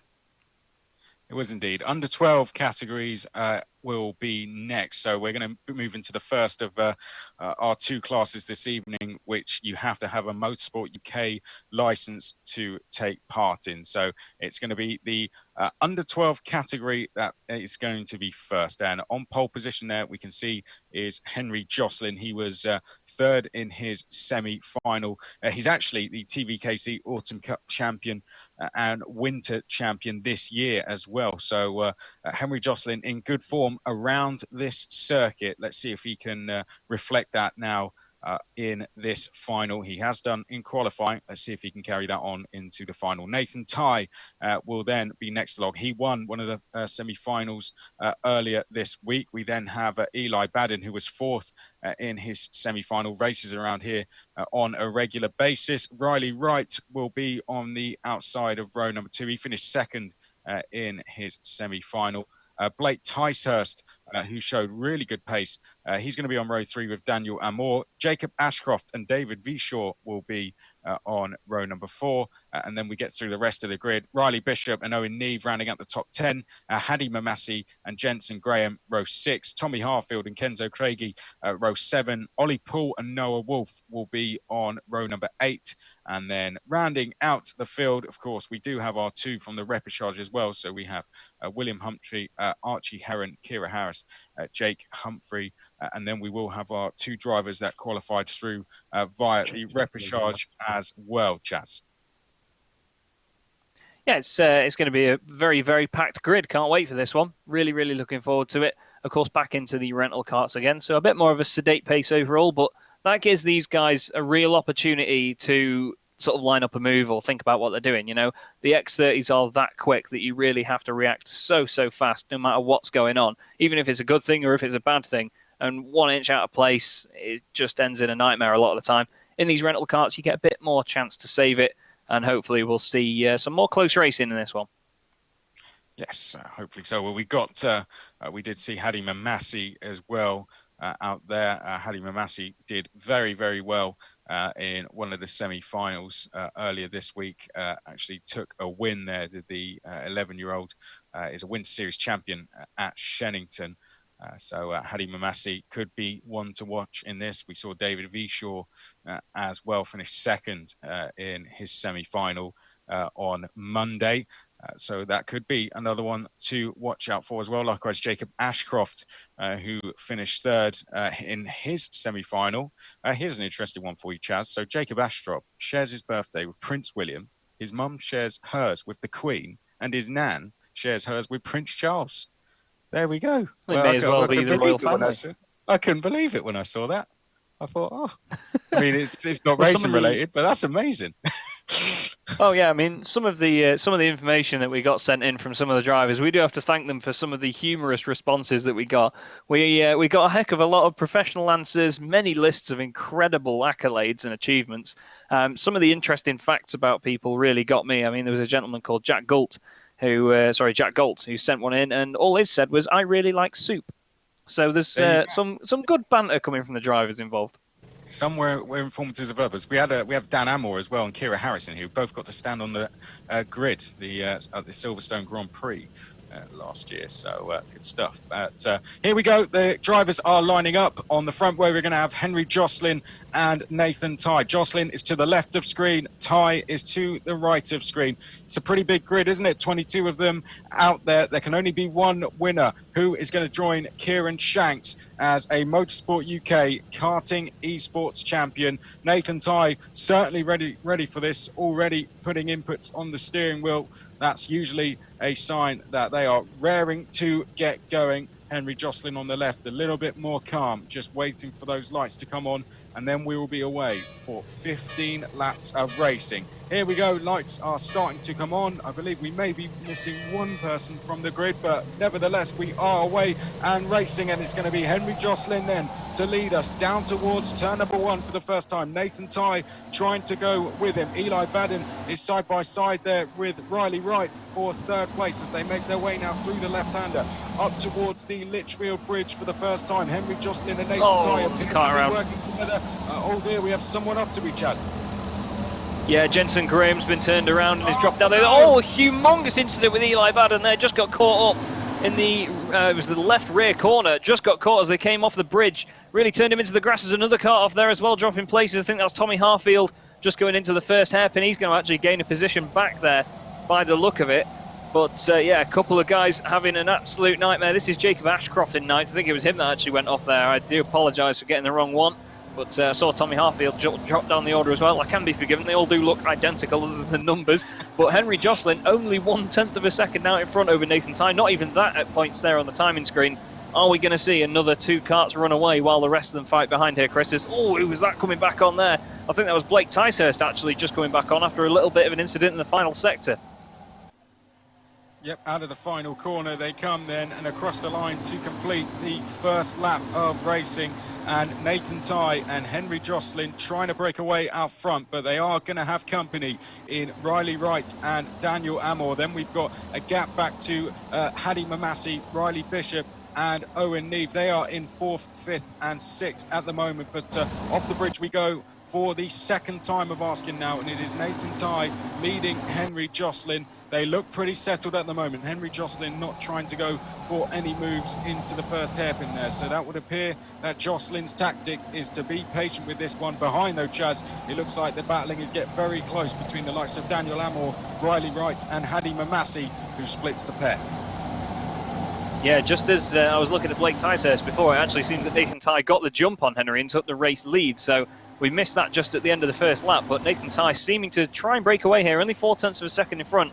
But as you say, Daniel Amor, Hadi Mamasi and Riley Wright having a good old scrap behind. Then they've got a slight gap back to Owen Neve, but some really good racing going on, which is what we expected from a bigger field. We've got comments from such as Jack Saunders in the chat saying this is what we want to see, and he is not wrong at all. Some great racing going on tonight, even in these rental karts as well. A lot of people think, oh, but they're not as slow as, they're not as fast as the X30s. No, they're not as exciting. They certainly are. These drivers get so much opportunity to think about what they're doing around here that it makes the racing closer. It's harder to be quick in these because of the fact that they are a little bit slower, and it's all about the momentum. These guys are really clipping the curbs around here as well, as we're on board with Riley Wright now in 5th. Just ahead is Hadi Mamasi chasing down Daniel Amor for 3rd place. But of course, the only position that counts really here, Chris, is Nathan Tye's, and that is in 1st position with Henry Jocelyn just behind, because there's only going to be one champion. So we need to just see who can grab the honours at the end. Yeah, it's a good point you make there. Most of the time when I commentate at kart races, the cadet races tend to be the more exciting ones to watch, just because of how close, of how many drivers can be involved in a battle for the lead. You know, the slower speed drags more drivers into the battle usually, because there's more. You have to work together more than you do, say, in a senior X30 kart. But Nathan Tye and Henry Jocelyn, we say working together, they are certainly doing that very well at the moment. This is a 2-horse race for now, but let's not count out the others just yet. Daniel Amor and Hadi Mamasi, the next 2 along. Hadi Mamasi won the first semi-final earlier this week, so Hadi Mamasi already a race winner this week. We'll be looking to do that again, but there goes Henry Jocelyn down the inside of Nathan Tye, and Henry Jocelyn makes his first move of the race. So it's almost like a game of chess sometimes, this Chaz. Henry Jocelyn has now made his move. Let's see what Nathan Tye does in response. Yeah, that was just nice opportunistic stuff there. Henry put his nose down the inside, thought, well, I've got to go for it. You know, there's a championship on the line here. And Nathan Tye seemed to just think, okay, I'll give you the space. There's a long way left to go in this race yet. They're not even a third of the way through, only on lap 4. And I think the more they work together, the more they can get a bit of breathing space and then potentially have this battle towards the end. So Nathan's just going to sit behind him at the moment by the look of it and just follow him so they can both put the quickest laps in together. He's not going to risk making any sort of moves or causing any incidents early on, because it'll drop him a bit further down. And then if the field spreads out further along as we go in this race, then there's going to be less chance for him to get back through. But Nathan Tye just pushing Henry Jocelyn down the straight. This literally is the definition of working together. This is bump drafting at its finest, and he's doing a great job.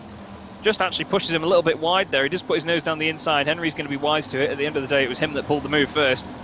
So we might try and see. No, Henry's just got it nailed around there. But just nice controlled drive at the moment by both of them. Of course, Daniel Amor and Hadi Mamasi cannot be discounted from this at the moment. In 3rd and 4th, we've got pairs all over the circuit. Looked like Daniel Amor there was actually flashing the little LED strips that these karts have got on the front of them there. Maybe in some attempt to put them off, but with no mirrors, it's a little bit easier said than done, isn't it, mate? Yeah, there was a move certainly for 3rd there, wasn't there? I think they have swapped places now, but certainly there was a move being attempted between 3rd and 4th. Hadi Mamasi 3rd, Daniel Amor in 4th. But we look at Henry Jocelyn at the moment, who leads the way. The Vice Autumn Cup champion and Vice Winter Series champion around here as well. So has been the runner-up a couple of times in championships around PFI. Now wants to get a win under his belt and become the first ever esports karting champion in the Motorsport UK Esports Championship. So across the line we go. Now underneath the Litchfield Bridge once more time. Henry Jocelyn leading Nathan Tye. Nathan Tye is deciding to just stick him behind at the moment. Where is Nathan Tye going to make his move? Is he going to make his move just yet? The gap, what is that, around 3 seconds or so back to Hadi Mamassi and Daniel Amour. There you can see Hadi Mamassi running a little bit wide off the Litchfield Bridge, and Nathan Tye is going to respond. So down in towards the first hairpin, Nathan Tye makes a response, takes the race lead back, and with it a little bit of a gap as well. Yeah, nice move there from Nathan Tye. Very, very controlling, and he just got it done when it mattered most. But again, from Henry Jocelyn, we didn't see too much of a defence there. He just got the job done and just let it run a little bit wide. So he just wanted to make sure that he can slot back in, keep the momentum up. And speaking of doing so, Jacob Ashcroft here really trying to keep his momentum up over the curbs as he chases down Riley Wright in 6th position into the final couple of corners here. You can really lose some momentum through here, Chris, and of course these things don't accelerate as quickly as the X30s do. And it's all about keeping the speed as high as possible, as it is in most racing, of course, but these really are momentum-based karts, aren't they? Yeah, they can be the most unforgiving at times.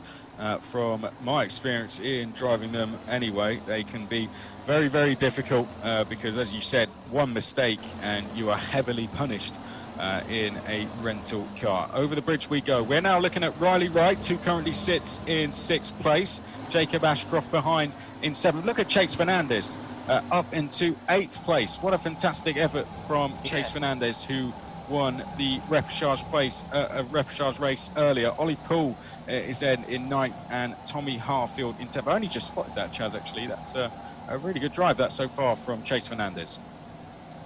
Oh yeah, it's an incredible drive, especially in the final as well. You know, we've got through to the very best drivers that we can get at the moment in this series, and these are the top 22. And Chase has proved just how quick he is against the majority of the field so far. Hopefully we see him continue to rise up the order. He's got a little bit of a gap ahead to Jacob, like you say, a couple of seconds, almost 3-second gap. But we'll see towards the end whether he can make any advances into that. Hadi Mamassi here just defending from Daniel Amour. This is just over the halfway point now, lap 8 out of 15. And Daniel Amour is just probably eyeing up anything he can do at the moment, maybe just staying in the tyre tracks of Hadi Mamassi, just to try and work together and get back up to those top 2, who are only still 0.2 of a second apart. But Hadi Mamassi is now within 2 seconds of the race lead, actually, so very, very close indeed, and still advancing forward, although they go into a bit of a battle here. Whether that'll slow them down or not, I'm not sure. They seem okay through there, not losing any momentum. But of course, if Daniel does want to work together and go forward, there's no real way of letting Hadi Mamassi know that. So if there is a battle that breaks out here, it could be quite a frustrating experience for him. So we'll see how he takes it, but the 2 leaders at the moment around 2 seconds ahead, and that gap's not changing too much. Yeah, I have to say, this is a good job from Daniel Amour, because just got through his semi-final, sneaking through in 9th place. It was the top 9 from each semi-final that went directly through, then 2 wildcards, and then we've added 2 more in a repechage. The other 2 classes, it was the top 6 in each of the semi-finals that went through due to the bigger entry. So did only just about manage to get through there, did Dan Amour. Had a bit of an eventful semi-final, but certainly showing his pace in this final so far, working with Hadi Mamassi, or attempting to at least, and has a chance to get on the podium here. It's just 1 place away from a top 3 finish, but they all want that top spot. So far the prizes announced. The winners will go to the Motorsport UK Awards evening, and on top of that they will get the pro version of KartSim as well. So 2 very good prizes to take home as well. To get to the awards evening will be a great recognition for this new championship. This is just the Easter series of it as well. As our 2 leaders now come through the chicane once more, down towards Bobby Game Corner we go. We're about to go into the final third of this race, Chaz. It is still these 2 for the lead, Nathan Tye and Henry Jocelyn. But I can tell you from my experience of doing the British Kart Grand Prix round here, these battles can extend very, very quickly. So once Nathan Tye decides to start going defensive, it won't take Hadi Mamassi and Daniel Amor a long time to catch there. Those two just have to try and be patient and wait for this battle, which is inevitably going to kick off.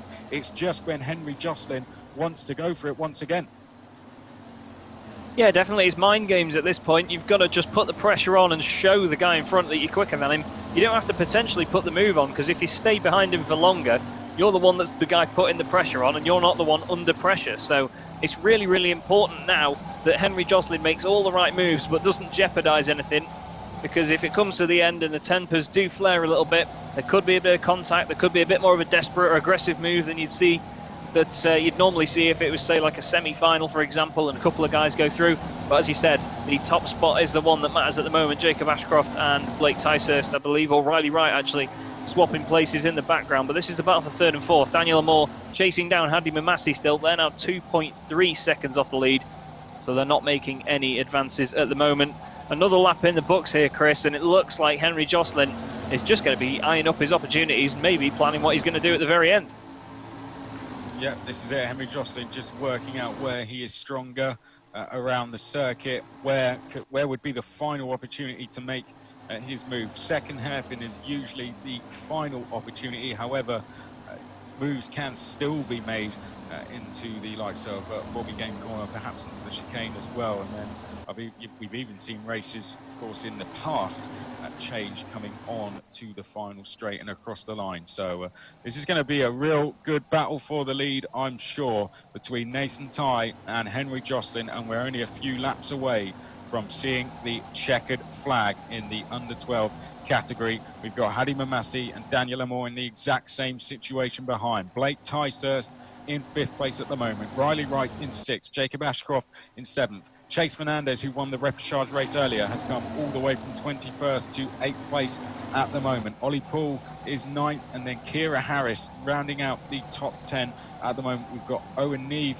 just outside of the top 10, along with Jensen Graham, Tommy Harfield, Riley Bishop, and Eli Badin, currently rounding out the top 15 as they come onto the start-finish straight once more. We now go on to lap number 12 of 15, and we look back at our battle for 3rd place between Daniel Amor and Hadi Mamassi. Chaz, how good is this for these drivers in isolation to be having a race like this? Fantastic. It's been a fantastic race so far. We can see, as you said, they've kind of grouped off in pairs out front and throughout as well. They've all found little clusters to fight in. This is just fantastic for these guys, isn't it? It's what they have been wanting to do for weeks now, and we're finally giving them a chance to do it again. A little bit of contact there, nothing malicious at all, and Daniel Amor holds on. Yeah, it's brilliant to see these guys out on a virtual circuit. At least it's a circuit in general, because, I mean, everybody that will be watching, of course, will one way or another be involved in the motorsport world and missing the fact that we can all go to our favourite circuits, watch racing. I mean, of course, for us as well, we have commentary gigs we want to fulfil, but we have to do it in a virtual sense. But it's just as fun, it's just as exciting, so no gripes from me, to be honest. And it's great that these events have come together, and we really do hope that everybody's enjoying it. We hope the drivers are having a great time as well. So many people have entered and taken part, and we're grateful for every single one of them. And it's just great to watch at the end of the day. We've got so many people watching. I believe we had a message from one of the producers earlier saying there was about 700 people combined watching on all platforms. So thank you everybody that has tuned in this evening. We've still got more action for you to come as well from this championship. And thanks of course to Motorsport UK, thanks to KartSim and everybody involved, and Fusion too. It's awesome to do, and thank you to Alpha Live for getting me and Chris in on this as well. Very, very grateful for the opportunity.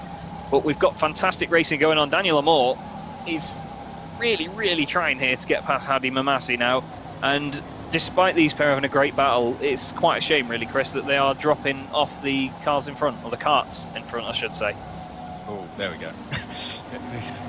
Well, as you said, they are dropping away slightly, but the battle for the lead is going to kick off. It's going to happen. It's just a matter of time, and that gap will decrease very quickly. Whether it will decrease enough for them to get involved, only time will tell. But certainly they will start to catch the two leaders, and here are those two leaders. They've only got 2 more laps to go now as they come across the line. We go on to lap number 14 of 15, and it's Nathan Tye who is leading Henry Jocelyn at the moment. We focus on Henry Jocelyn there in 2nd place. Jocelyn trying to make a move here. I think this is the time. The penultimate lap usually is when the bell rings, if you like. That is usually when it's everyone just starts to go for their moves. So will that be the case with Henry Josselin? He's been very, very patient. He's led the race at times. He's found himself in second now, and he's played the long game here. Will Josselin decide to make the move on this lap, or will he wait for the last lap? We are getting halfway through the penultimate lap. There we can see Nathan Tighe ahead, made no mistakes so far this evening, nor has Henry Josselin. It's been a fantastic battle between the pair, but there's only going to be one winner, unfortunately, Chaz, as they come through Bobby Game Corner for the penultimate time. We're about to see the last lap board, and it's going to be these two for the lead to be crowned the Motorsport UK Karting Esports champion.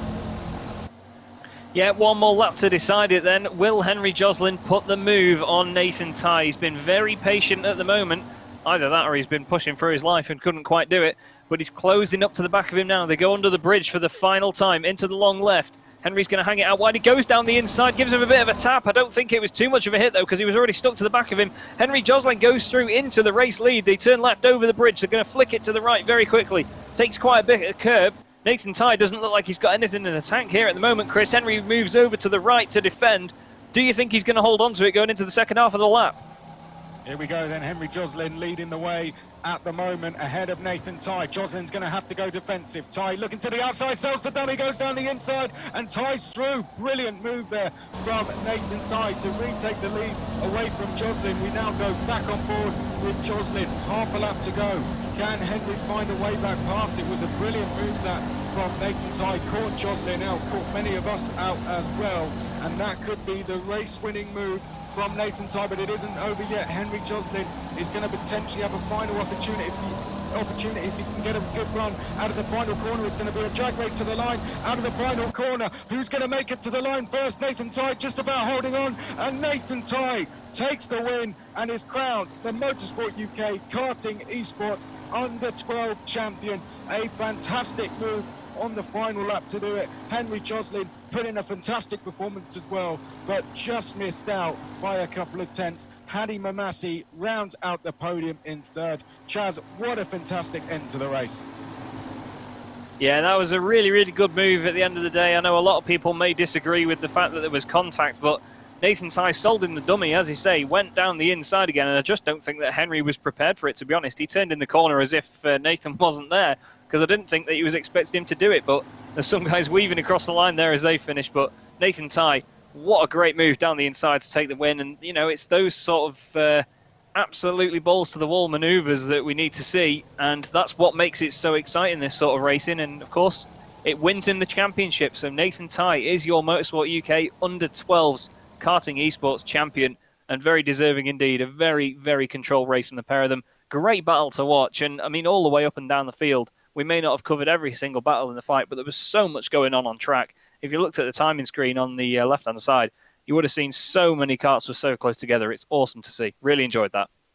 What a fantastic battle. That was brilliant, brilliant stuff. The open race spread out, I think it's fair to say, after that chaotic first lap. But the under 12 race, brilliant stuff. It's close all the way throughout. I think a really good battle between Josselin and Tighe as well. I'd say mostly it was a clean fight to the flag. And Tighe, in the end, with that fantastic move, is, I'd say, the deserved winner. Henry Josselin drove a brilliant race, and on another day would have taken the win, but tonight just misses out. And of course, Hadi Mamasi rounding out the podium as well. I'd say we've got to give a shout out to Chase Fernandez as well, coming from the back of the grid to finish 8th place. Yeah, really, really good drive there from Chase Fernandez. He must have enjoyed coming through there, because starting at the back of the field, even if you don't take the win, you know, the experience that you can gain from fighting through a pack like that, and so many talented drivers around you as well that are on potentially a similar pace level to you as well. It must have been really, really good fun to watch through. Hopefully Chase enjoyed it. I mean, hopefully every driver enjoyed it, and everybody on the stream as well. It was great to watch, and that, of course, means that is the last of the under 12 and rental car races that we're going to see. We now have the Motorsport UK class going up with their final, the last one of the series. What do you reckon we're going to see in this one that we've not seen before, Chris?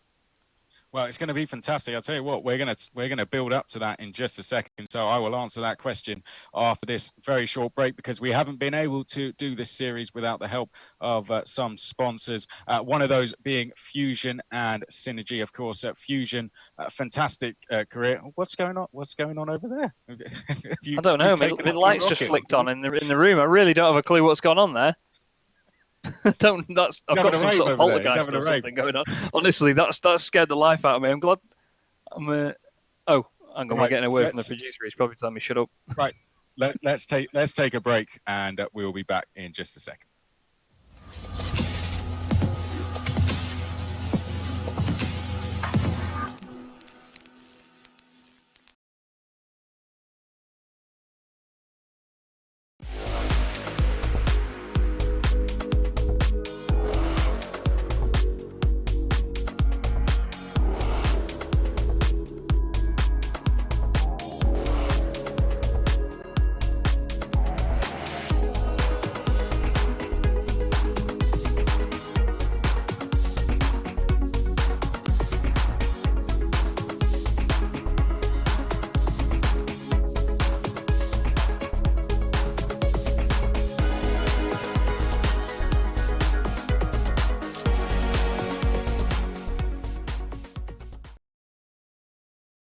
And Synergy and KKC as well. They are running an offer at the moment. You can get 10% off everything on their website, and you can do that by using the code AlphaLive10. So AlphaLive10 is the code. Head to the KKC website, kkckartshop.co.uk, and get 10% off of everything with that code AlphaLive10. So there we go.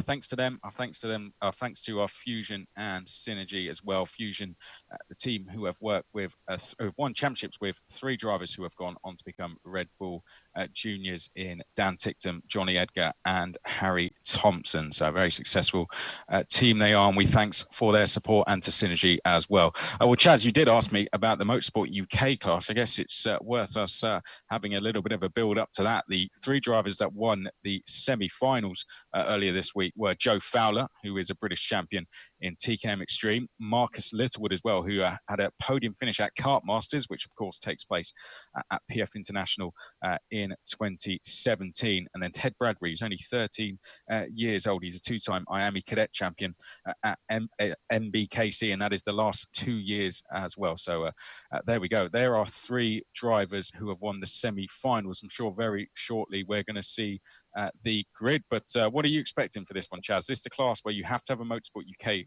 license at 12 and over to be able to participate. So these are the drivers that are used to racing on a regular basis at a competitive level. Oh yeah, these guys are going to be absolutely on it. I mean, they were very, very professional in the other 2 races that we've seen. Plenty of good racing, awesome maneuvers, so many well thought out performances, but this is going to be the top-notch class of the series, I must say. No disrespect to the others, of course, but this is just going to be the absolute cream of the crop that we see here, and I can't wait to see how they get on. We have had actually just very quickly a funny comment coming from Brandon Klein Nagelvort, I think is how you say his name. He says, we need to have a race around in X30s around PFI with live commentary. I think I'm down for that when all this is over. I don't know about you. Yeah, why not? I've driven around there, so there we go. But I definitely take that one up. yeah, why not? Let's sort that one out, because well, you of course you've driven around Butmore Park. You got to drive around there. Oh yeah, around there. So only in Sodis though. I'm not going to be able to hold on to an X30, but we're getting told off by the producer now. We've got a grid, so we'll go to that, shall we? In the in the Motorsport UK class, the final race of the night is going to be an absolute corker, and we'll take you to the grid now. Yeah, let's have a look then. So here we go. Here is the grid for you. Joe Fowler, as we said, he's going to be on the front row. Marcus Littlewood, 2 drivers who won their semi-finals. Then we have Daniel Brewer. He is going to be on row number 2 with Brandon Williams, 2 drivers who have raced in Club 100. Lewis Bickers is going to be on row number 3. He does senior X30 racing. Ted Bradbury, who won the semi-final C race, will be on row 3 alongside him. Fionn McLaughlin, who races with Fusion, is on row 4 alongside Theo Mercouris, who was selected by Motorsport UK to race in the FIA Karting Academy Trophy this year. Vishal Patel will then be on the inside of row number 5, a Sodi World Finals qualifier. Dan Burgess will be rounding out the top 10. TKM Extreme Racer. Then we have Matty Hingley on row number 6 alongside Connor Clifford. So a pretty strong row, that one as well. Then we have Joe Oswick and Daniel Kell on row number 7. Alex Holgate and Josh Irfan will be on row number 8. And then we roll through the rest of the grid. Ty Stansfield could be one to watch from row 9. Jack Gorin will be alongside Harry Cottrell, who races around this circuit regularly. Is going to be on the back row with Louis Harvey. That's 2 drivers who finished at 3rd and 4th in their semi-finals. Louis Harvey, a podium finisher in the British Kart Championships last year in junior TKM. So 2 to watch, trying to come through from the back, I'm sure. But there we go. That's the grid. It's going to be a tough one to call this, Chaz, isn't it? It's hopefully going to be a really close race, but to pick a winner is going to be very difficult. Oh yeah, we're going to see a lot of pace from these guys. Hopefully a lot of control performances. The guy in 8th position there, that's Theo McCurris, is making that car dance on the grid at the moment. The guy next to him as well now, that's Theo McLaughlin actually, also doing the same. Very entertaining, of course. And these guys know that they're being streamed. They know that they're going to be watched by hundreds of people, almost 1,000 people combined watching tonight. Thank you everybody for tuning in. But yeah, these guys really putting on a brilliant show for us, and we're very grateful for that. Don't forget the 2 karts that you see lined up on the left have been under scrutiny for not having sticker kits on and being underweight. No, I'm only joking. But it's good to see a bit of a mix in liveries here, and these things are going to be flying around before we know it, as we're about to get underway now. Here we go then, Fowler to the left, Littlewood to the right of picture, and we're away and racing for the first of 15 laps in the Motorsport UK final. Down towards turn number 1 we go, and it looks like Littlewood has made the better of the starts. And from there, and we got 2 drivers off into the barrier there, unfortunately. I'm just having a look. I think Jack Gorin may be one of them that's dropping down the order. Phil McLaughlin sadly has dropped down to the back of the field. Oh, no. Daniel Brewer has spun and has been collected by 2 or 3 drivers. It's all gone off, unfortunately. But moving up the order, we have Bickers is in 3rd, Fowler in 2nd, Littlewood in 1st place. Here we can see Ted Bradbury trying to go down the inside of Brandon Williams, now getting a helping hand from Theo McCurris. McCurris trying to slot through into 5th place. Bradbury's going to go into 4th. McCurris trying to get the switchback and the run to get past Williams in 5th, but not going to happen at the moment. Sadly, that incident coming off the Litchfield Bridge has made a bit of a gap across the entire field, and the leaders have collided. Oh dear, Fowler facing the wrong way, so Joe Fowler has gone down. Vickers has taken the lead.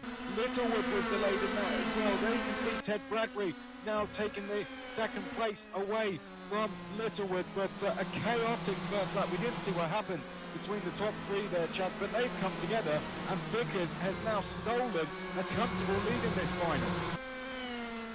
Yeah, it's really kicked off between those guys. That was such a shame that it came to contact like that, but this is what happens in motorsport. You know, nobody's immune to it, nobody's immune to the mistakes, and Ted Bradbury is now into 2nd place, just ahead of Marcus Littlewood there. I think there was a bit of an issue with his connection for a second there as he was moving around a bit, but Marcus has overcome that, and he's a little bit further behind than he was before, but now he's got a bit of time just to recollect himself and get back on with it. Brandon Williams there in 4th place, just ahead of Vishal Patel and Connor Clifford. But like you say, Chris, Lewis Bickers has a very safe lead at the moment.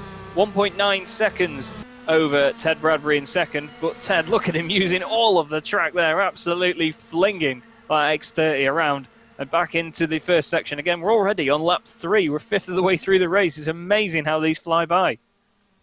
Yes, it is indeed. And just so we have some big movers in this as well. Harry Crutchell, one of them from the back row, has come up to 9th place. Theo McCurris has sadly dropped to the back of the field. So along with Phil McLaughlin, someone else who was just caught out on that opening lap as well. Fowler is down in 12th and now attempting to try and recover in this race. We are looking at Vishal Patel at the moment. Vishal Patel, who is trying to challenge for 4th place. In fact, make that, trying to hold off Connor Clifford in 6th place. Connor's brother Nathan also took part, hasn't made it through to the final, so I'm sure Nathan will be supporting Connor, who's going to try and get through to 6th place and has done. So had to get his elbows out a little bit to do it, but Connor Clifford has now gone into 5th place with a nice move there. Had to muscle his way through, but Clifford into 5th and now trying to chase down the top 4. We ride on board with him now as we come up towards the Litchfield Bridge. This on lap number 4 of 15. Ahead of us we've got Williams, Littlewood, Bradbury and then Vickers as well. This is Vishal Patel we now look at, who is under pressure as well from Burgess, Holgate and Cottrell then just behind as well. Yeah, it's really, really feisty all the way up and down the order here. Just behind Vishal Patel is Burgess, Holgate, Cottrell and Brewer. Very close together, line astern as they go around the hairpin. And there's a lot of elbows out at the moment by the look of it here. Lewis Bickers now has a 1.5 second lead over Ted Bradbury, so the gap is varying a little bit, but not too much at the moment. The pace these things carry, though, when you compare them to the rental carts, is unbelievable. The amount of speed that they carry just around that final sector is bonkers, and through turn 1 as well. Look at them all using so much of the road to keep the speed up down the straight, trying to get every single mile an hour out of them that they can. Through the right, through the left, over the curbs, more curb as they go right again, and round the long left-hander over the top of the bridge. And back through to another left, right. Oh, Vishal Patel getting a lot of the curb there through the left-hander. Doesn't really seem to slow him down too much, though. And here's Alex Holgate in 9th place, just in front with the very, very bright purple lid is Dan Burgess, who's getting the back end of that car out quite a lot here at the moment. We're already on lap 5 out of 15. And things are hotting up lap after lap here. Oh, Dan Burgess takes so much curve through there, somehow keeps it on the circuit. Oh, there's got someone off in the background, off onto the grass. Not quite sure who that was, but taking a bit of a scenic route around PFI here, Chris, as some of them have learned how to over the course of this series. But they've got some awesome battles still on track. Spread it out a little bit here, but you know what these guys are like. They accordion up again straight away. Now, Ted Bradbury's the one to watch here, because it looks like slowly Ted Bradbury is closing in on Lewis Bickers here. Whether he's doing it fast enough to make it a battle for the lead, I'm not too sure, but certainly the gap is coming down, and that's all Ted Bradbury can do at the moment. Just try and nip away at that lead of Lewis Bickers. The closer he gets, the more pressure that's going to be put onto Bickers, and the more chance we'll see Lewis Bickers make a mistake. Ted Bradbury, as we said, one of the semi-final winners, so has winning form in this championship and is looking to take turn a semi-final win into a final win. Bickers, who was third in his semi-final, doing well at the moment to hold off the pressure. Here now we look at Brandon Williams in 4th place. I'll tell you what, Chaz, this race is far from over. I mean, if Bradbury closes in and catches Bickers, then certainly I could see the likes of Littlewood and Williams getting involved in a potential battle for the lead. It could turn into a 4-way fight, but in order for that to happen, Bradbury's just going to need to close down Bickers. Oh yeah, definitely. We know that they can close up again very quickly if they just string a good lap together. There's so many corners and chances to get things wrong here at PFI that you can just make one mistake and it'll ruin an entire lap. If somebody ahead of you just has a slightly cleaner lap than you, then they're just going to eke those 10th out. And, you know, when the time runs out for you to catch them back up again, the pressure's on and you can make more mistakes. So it really does escalate, especially when it comes to the drivers' mindsets as well.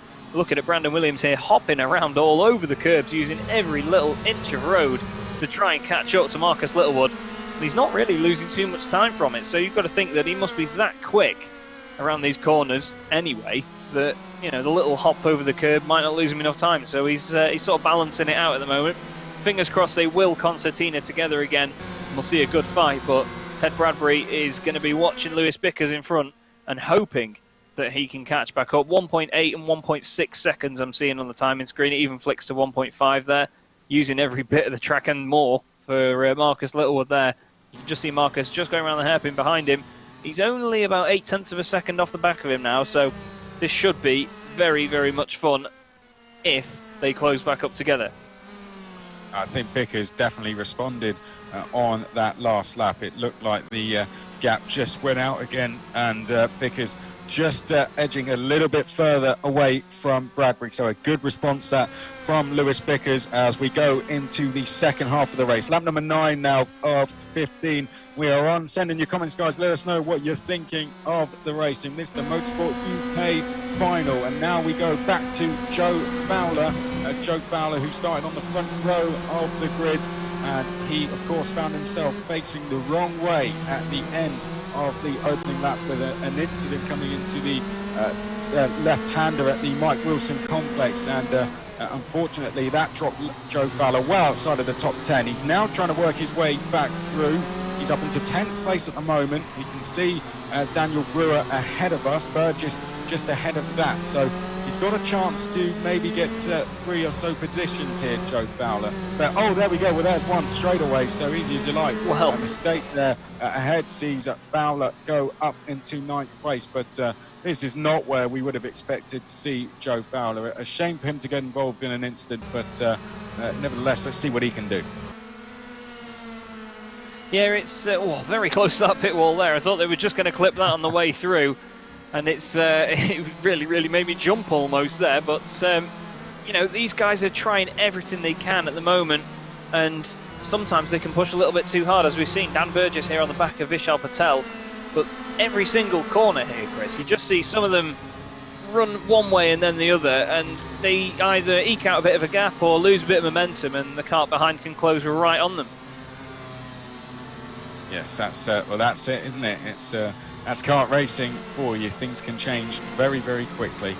And we now look at Burgess in 8th place, who is trying to fight with Patel here for 7th at the moment. This down the lower order of the top 10, but a good battle to watch nonetheless. The battle for the lead, the gap still hovering around 1.5 seconds at the moment between Bickers and Bradbury. Then we have Littlewood in 3rd place and Williams still in 4th place. But this, your battle for 7th place at the moment as they come up on towards the Litchfield Bridge. We're into the final third of this race now.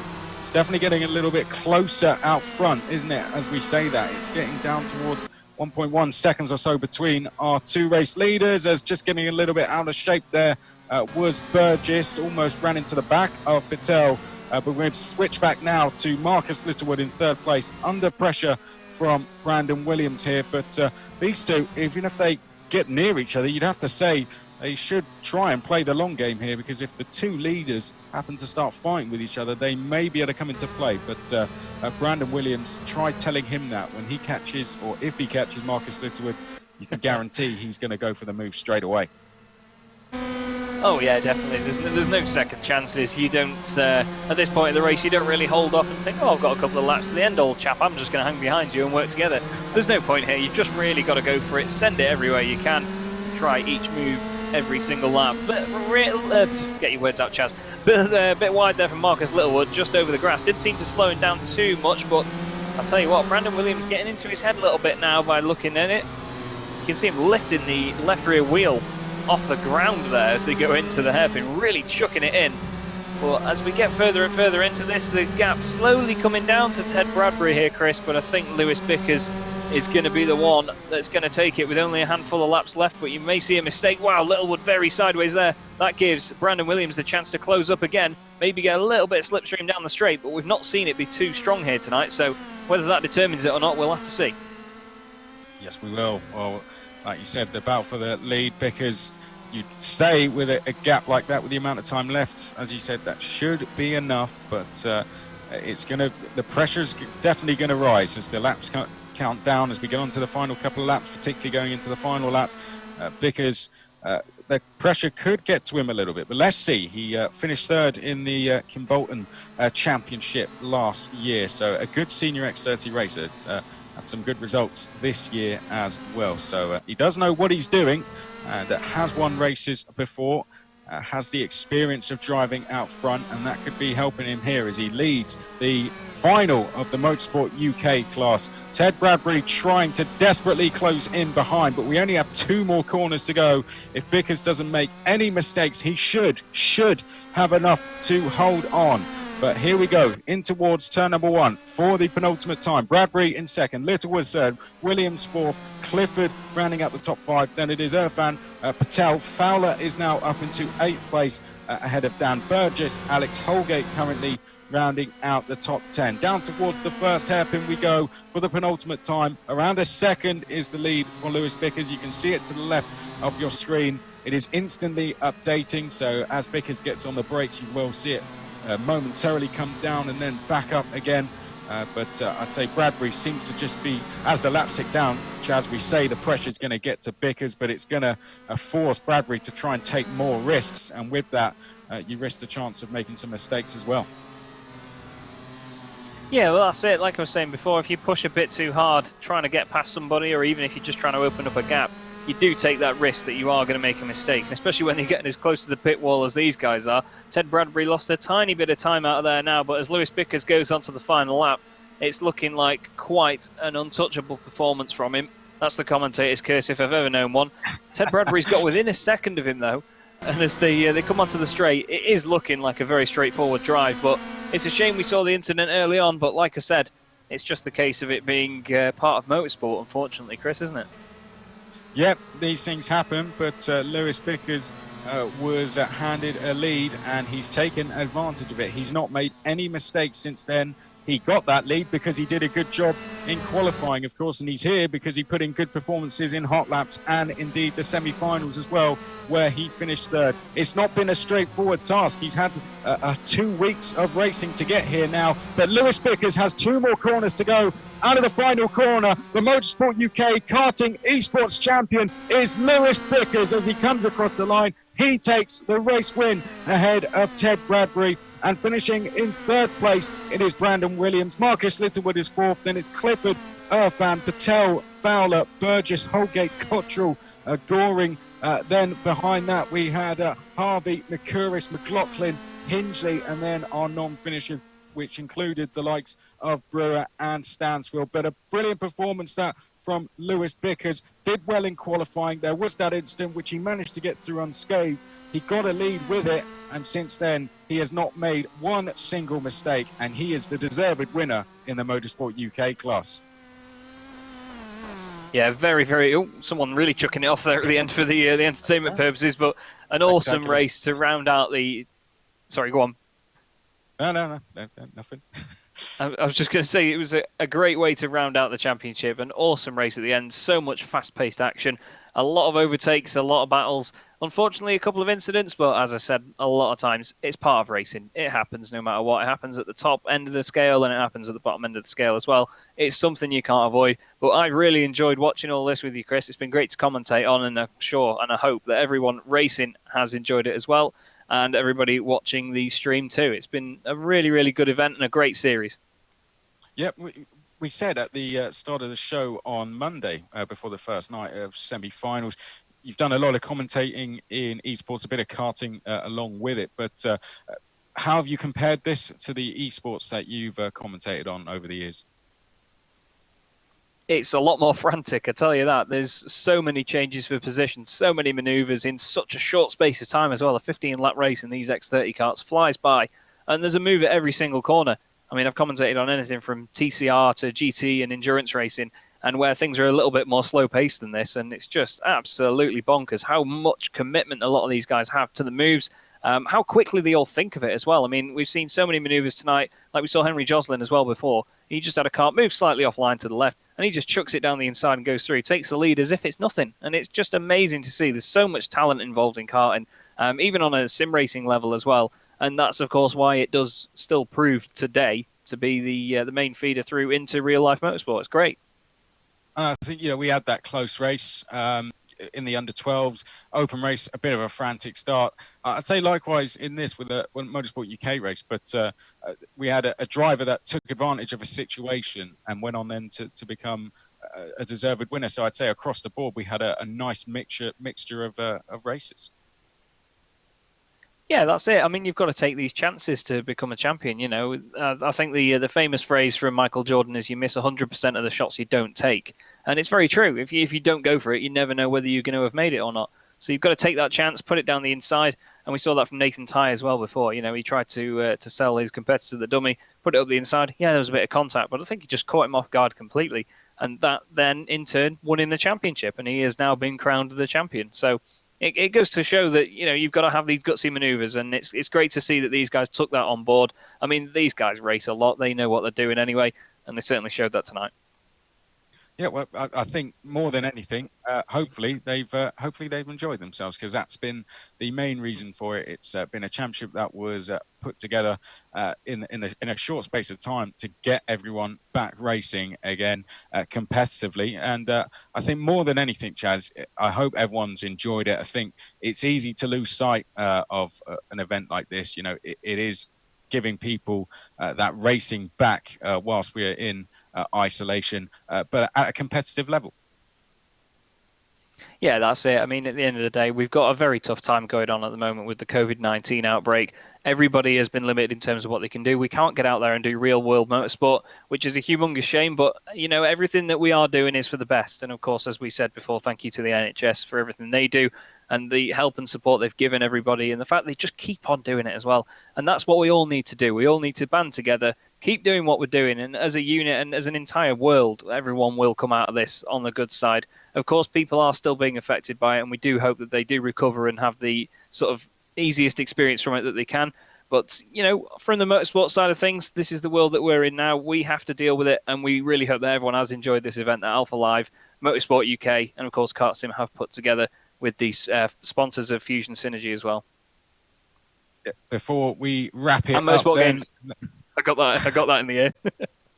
Yeah, well, before we wrap it up, we do just want to show you that a deal that you can take advantage of over the next few days, courtesy of KKC. There is 10% off everything on their website using the code ALPHALIVE10. So ALPHALIVE10. Head on to their website anytime over the next week, and using that code, you can get 10% off. This has been the Motorsport UK Karting Esports Championship, brought to you by Motorsport UK in association with Alpha Live, KartSim, and Motorsport Games. I've been Chris McCarthy. He's been Chaz Draycott. Thank you very much for tuning in. Congratulations to all our winners. Most importantly, though, remember to stay safe, stay home. Goodbye.